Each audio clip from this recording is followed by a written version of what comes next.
विधाता से मिलन आज की मोरल कहानी है। कहानी के अंतर्गत हमें बताया गया है कि कैसे एक गरीब किसान बीकू ने भगवान शिव को अपने घर भोजन पर बुलाया।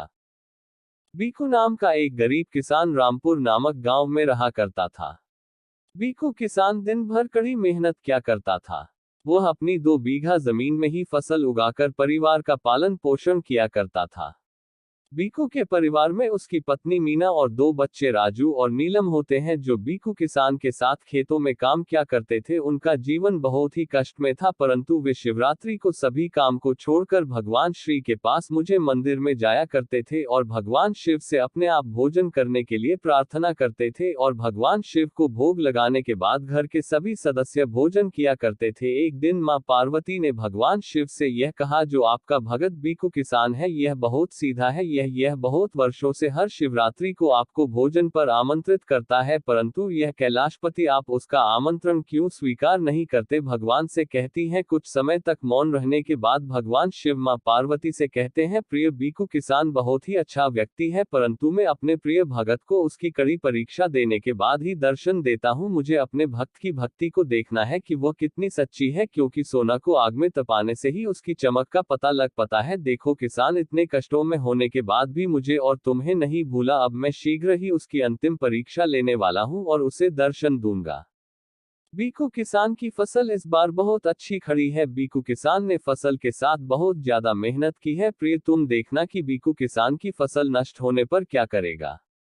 क्या वे अभी अपनी भक्ति पर मजबूत रहेगा। अब गरीब किसान की फसल पकने को तैयार है। गरीब किसान बीकू ने बहुत ज्यादा सपने संजोए हुए थे। अब कुछ समय बीतने के बाद एक दिन अचानक बहुत बड़े बादलों ने तेज आंधी तूफान के साथ गांव में आगमन किया। बीकू किसान बादलों को देखकर घबरा गया और अपनी पत्नी को बोला, भाग्यवान लगता है, तेज बारिश आने वाली है और हमारी मेहनत खत्म होने वाली है। बीकू किसान की पत्नी ने कहा, ऊपर वाले हमारी मदद कर हमारी फसल को बचा लो। लेकिन बादल और तेज तूफान ने फसल को पूरी तरह से खत्म कर दिया।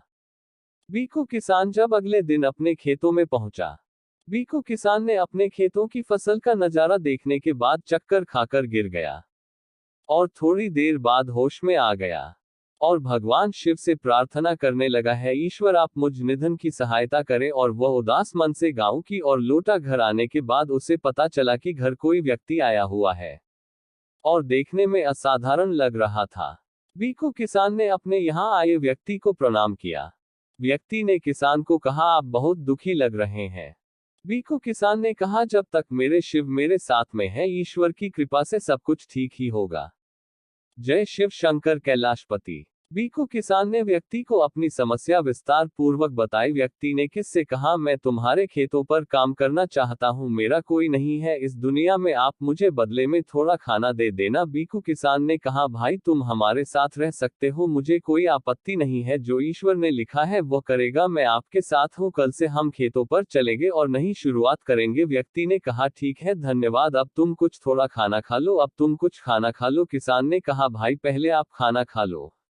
सभी ने थोड़ा थोड़ा खाना खा लिया। अगले दिन प्रातः सुबह सभी खेतों पर चले गए। व्यक्ति ने सभी कार्यों को थोड़े समय में ही कर दिया और बीकू किसान ने कहा, भाई आपने इतनी जल्दी कार्य कैसे कर दिया, आप तो मुझे कोई शक्तिशाली नजर आते हैं। व्यक्ति ने कहा, भाई मैं अपने कार्य को बड़ी लगन और मेहनत के साथ करता हूं, मुझे नहीं पता कि यह काम कैसे जल्दी पूरा हो जाता है। कुछ समय बाद महाशिवरात्रि का पर्व आया। उस अवसर पर उसकी पत्नी ने अलग अलग तरह के व्यंजन बनाए, जैसे हलवा पूरी, मकई की रोटी, चने का साग, खीर, लड्डू आदि व्यंजन बनाए।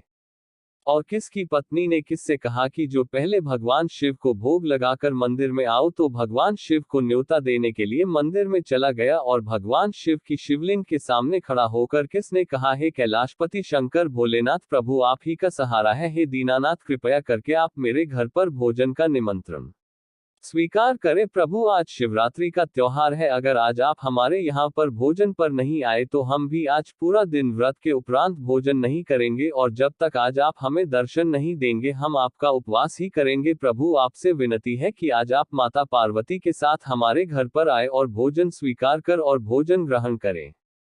भगवान आज आप हमें दर्शन देकर हमारे जन्म को सफल बनाएं। यह कहकर किस घर लौट आया। तभी भगवान शिव ने माता पार्वती से कहा, प्रिय मैं किसके यहाँ पर एक भिखारी के रूप में जाता हूँ और उसकी परीक्षा लेता हूँ। माँ पार्वती ने कहा, प्रभु मैं भी एक बुढ़िया के वेश में आपके पीछे पीछे परीक्षा लेने आता हूँ। तभी कुछ समय पश्चात भगवान शिव एक भिखारी का भेष भरकर किसान के घर पहुंचे और कहने लगे, आलोक निरंजन बच्चा का कोई घर पर है जो इस भूखे भिखारी को खाना खिला सके। किसान अंदर से आया और कहने लगा, हे महाअनुभव आपको मेरा प्रणाम, कृपया करके आप हमारे घर में पधारे और अपना साधुवाद प्रदान करें। भूखे भिखारी को किसने कहा, प्रभु आज शिवरात्रि है, कृपया आप शाम में आकर भोजन ग्रहण करें। तभी थोड़ी देर बाद एक बुढ़िया भी वहां पर पहुंच गई और बुढ़िया ने भी भिखारी की तरह भोजन ग्रहण करने की जिद प्रकट की।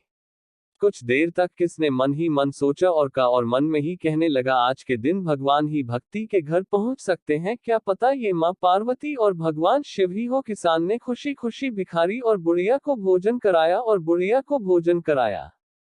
भोजन करने के बाद भिखारी ने अपना असली रूप में आकर दर्शन दिए, जो कि भगवान शिव के। वहीं पर बुढ़िया भी माता पार्वती के रूप में आ गई और उन्होंने अपनी शक्ति से किसान को एक सोने का कलश दिया और कहा, इस कलश से अपनी 3 इच्छाएं मांग लो। किसान ने कलश से कहा, हे देव आप मेरी फसल को पहले जैसी कर दे जिससे मेरे घर में अनाज आ सके, और दूसरी इच्छा यह है मेरी कि मैं सभी भक्त शिव भक्तों की सेवा कर सकूं, और मेरी तीसरी इच्छा है कि मेरा परिवार सदैव भगवान शिव की उपासना करता रहे। तभी कलश ने किसान की तीनों इच्छाएं पूरी कर दी। बाद में किसान बहुत धनी हो गया और सभी शिव भक्तों की सेवा करने लगा। उसके परिवार के सभी लोग भगवान श्री की भक्ति में खो गए और अंत में भगवान शिव ने मुक्ति प्रदान कर दी। इसलिए इस कहानी से मैं शिक्षा मिलती है, यदि हमारा दृढ़ निश्चय मजबूत है तो भगवान को भी आपसे मिलने से कोई नहीं रोक सकता। विधाता कभी भी किसी का बुरा नहीं करते, विधाता तो हम सबका ध्यान रखते हैं। जय महादेव, जय शिव शंकर, कैलाशपति, उमापति, सदाशिव हम सबका कल्याण करें।